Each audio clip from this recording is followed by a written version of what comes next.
Welcome to episode 6 of our year-long partnership with CSCS. Sean Kearns, CEO, back in the studio. And in this episode, we are going to look in a lot more detail at the My CSCS app. Now, in previous episodes, if you've not seen them, obviously look below this video, that all of the episodes back to the beginning of the year. We've looked at the history of the CSCS, withdrawal of the industry accreditation, changes to the labourer's card, which caused quite a lot of good positive feedback. We'll come on to that later. And then introduce the My CSCS app. But this episode, we're going to look at this in a bit more detail. So, Sean, welcome back. Thanks for having me. In an earlier episode, we looked at the My CSCS, the industry's digital skills passport. For those that may have missed it, and obviously you can watch the video later on, just remind us, what is the app? If we remember, the ITB review released early in the year by Mark Farmer refers to digital passport, ensuring individuals with the right skills are able to be checked within sites. We've been working on back-end design of the app that's been out now for 3 years or so to make more functionality available within it so that the app itself enables the individual to carry information about them as opposed to just the card information about them. So one of the newest features is My Skills. Yeah.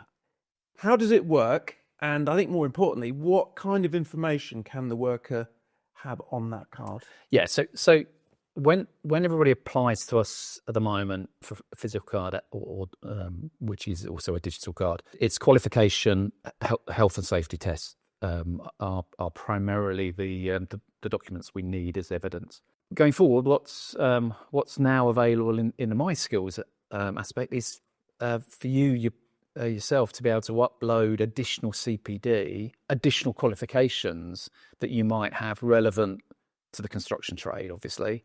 That means in one place you've got that record that if you're asked, can I drive that MOOP?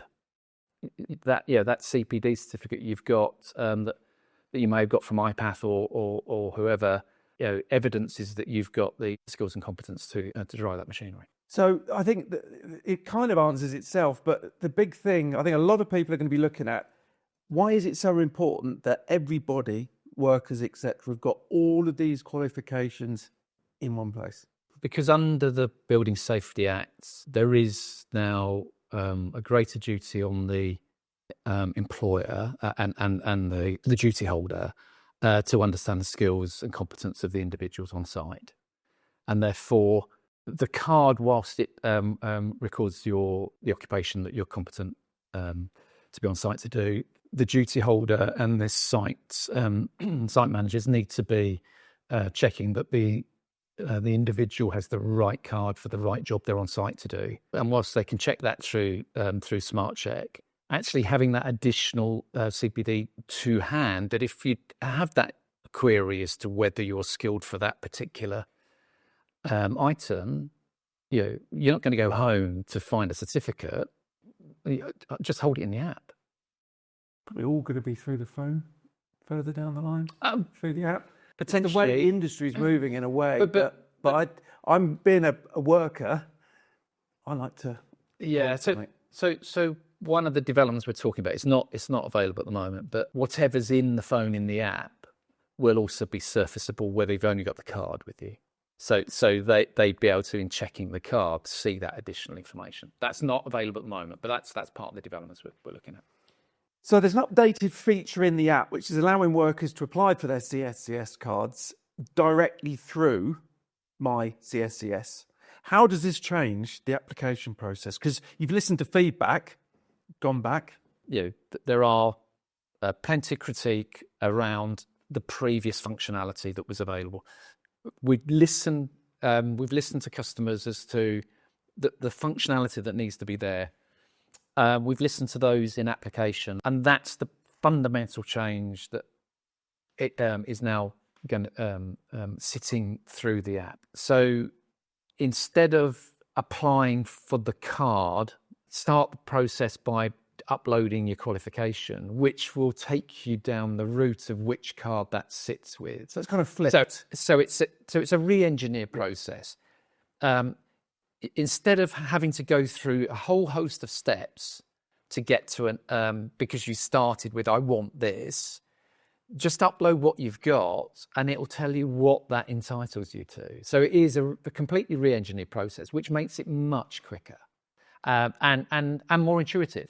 In the same way as if you've applied for a passport or an update to your driving license recently, you're directed through the app process to take the photograph and everything else. The last time I applied 2 years ago for my passport, it took moments, and my passport was back in days because it was an intuitive process, not having to sit and take the photograph, sit in a booth. It was all done through the app. That's what we're trying to now put in play. Brilliant. Well, I think that's the key thing. There's been a lot of comments, been quite noisy on platforms like LinkedIn, but to be fair, you have listened and gone back to the drawing board with some of it. And I think that's the whole idea of this year-long series. We explain, we educate and take feedback, and well, we'll go on to it in some of the questions, but we've had some interesting and some really good feedback as well. Yeah. So I will say again, if you do have any questions or comments, please do send them in, because as you've seen from all the previous episodes, every single question is read out, and I've got a few here to read out at the end of this episode in a bit. But CSCS do take these on and make changes, and that, as I say, is one of the main reasons we've done this partnership, and it has worked really well, and we've got something to say at the end of this in support of that. So back to, look, the industry's changing every day. I mean, I don't know about you, but I'm struggling to keep up with some of it. There's so much going on. New training, safety legislation. How's CSCS planning to keep the app responsive and obviously relevant to these changes as they develop? So the app was already in design prior to the ITB review. The ITB review just reinforced what we would already started to plan. But most of the developments, particularly around the My Skills element, are reliant upon the design of the occupational standards that's currently going through. You've probably heard the term SCEB reviews within the sector working group SLG10.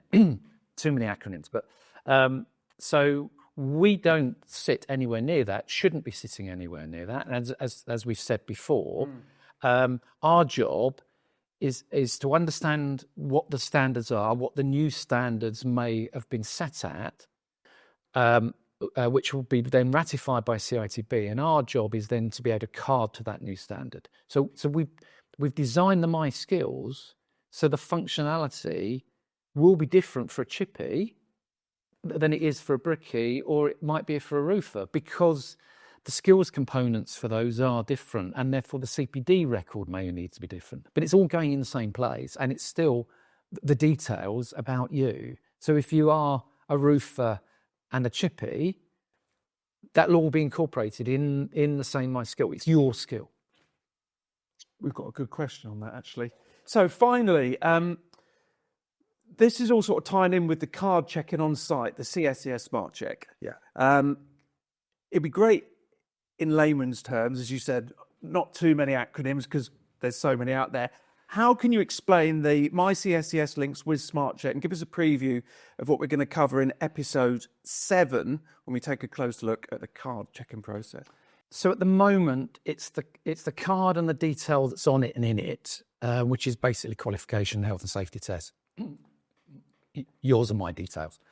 This is that is passed through Smart Check. Now we've got the My CSCS additional functionality. We're in discussion with industry, employers as well as end users, to ensure that the right elements of now what's able to be captured within My CSCS can also be read through Smart Check. So there's a call to action at the moment. We're going through that design process, but before we get out of concept, and into detail, we've got a call for action for employers from a range of disciplines and a range of sizes, whether you operate domestically in refurb, whether you're operating in commercial market as a tier 1 or tier 2. We want 10, 12 businesses of different ranges to share with us around their training records.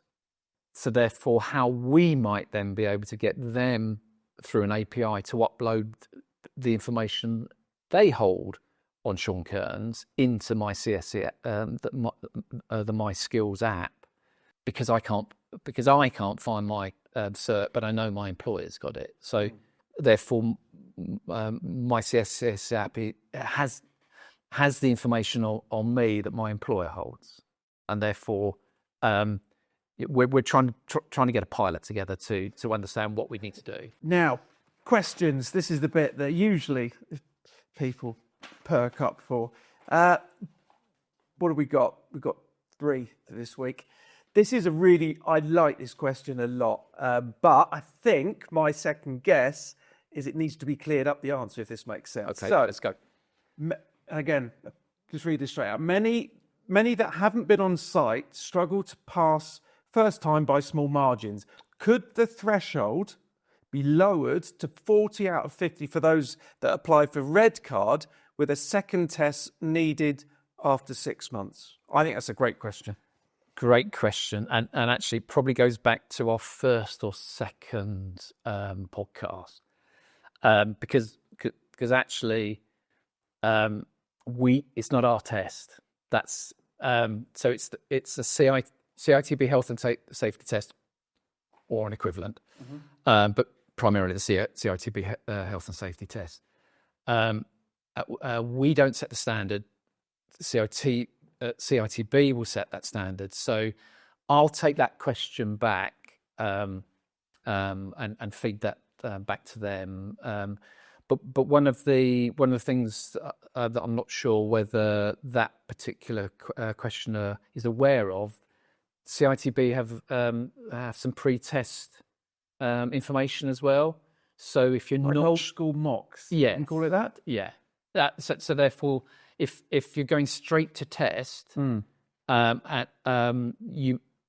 might be better spending some time preparing for what's coming, so that actually you meet the threshold in the first place.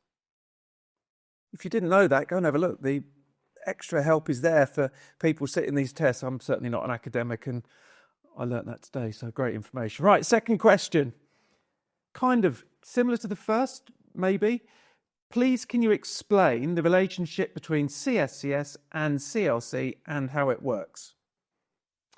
Okay, so CSCS, as we've said previously, we're a not-for-profit. We're a company owned by the industry. So on our board, we've got a representative from Build UK, from FMB, from Seeker, from Unite the Union and GMB. We've also got 3 independents that are representative of the professionals and client side contractor with a independent chair. So we are an independent body. CLC is industry alongside government.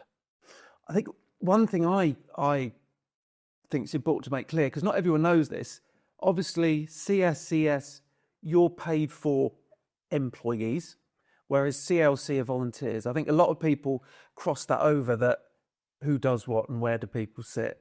So I think that's quite clear. Not many people know that. I was quite surprised. Yeah. So our relationship with CLC, which is back to the, I guess, part of the original point of the question, our relationship is CLC give clear direction. We are the only organisation that CLC sets a requirements and recommendations as to, in order to issue a CSCS card, all of the 37 organisations that we license to issue a card have to follow. So yeah, it's effectively setting the boundaries so that irrespective of trade, they're all able to be compliant and checked through Smart Check, and now sharing an element of data that enables us to inform and give insight back to CLC and government themselves.